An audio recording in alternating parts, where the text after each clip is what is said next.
दुंदकारी शराब पीता, जुआ खेलता, वैश्याओं के साथ में भ्रमण करता, सारा धन अपने पिता का नष्ट कर दिया।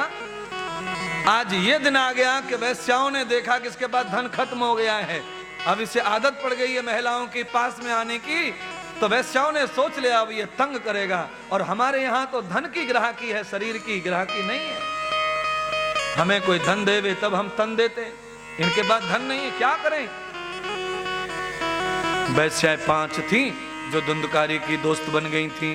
पांचों वैश्याओं ने मिलकर धुंधकारी को कमरे में बंद करके जिंदा आग में डाल दिया, जला दिया उसे, कल से नहीं आएगा।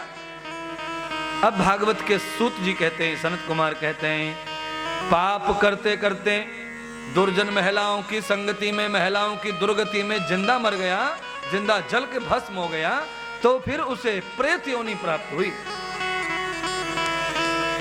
प्रेत योनि से मुक्ति नहीं मिलती, जंगल जंगल यथा यत्र भटकता है, दर दर की ठोकरें खाता है, खाने को नहीं मिलता, भूख लगती है, पीने को नहीं लगता, प्यास मिलती है, ठंडी लगती है, ओढ़ने को नहीं मिलता, इसे प्रेत योनि कहते हैं। महागरीब हो जाता है कोई व्यक्ति, वो प्रेत बन जाता है।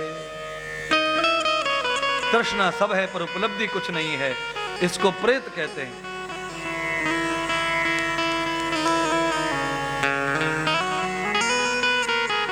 आत्मदेव जंगल चले गए छोड़कर अपमान की वजह से, धुंधली कुआं में कूद के मर गए पुत्र की दुर्गति से।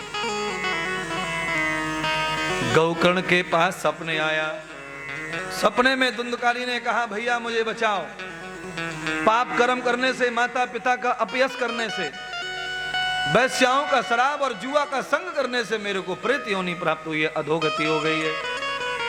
प्यारे भाइयों, मैं आपका दुश्मन नहीं, मैं आपका सबसे चाहने वाला साधु हूं, क्योंकि कथा कह रही है जुआ खेलने से, अंडा खाने से, शराब पीने से, वैश्याओं का संग करने से प्रेत योनि में जाना पड़ता है। तो मैं आपको प्रेत योनि में जाने से रोकने के लिए छत्तीसगढ़ में आया हूं, इसीलिए बार बार अंडा, तंबाकू, मांस की बात कहता हूं, गुटखा, तंबाकू, शराब की बात कहता हूं।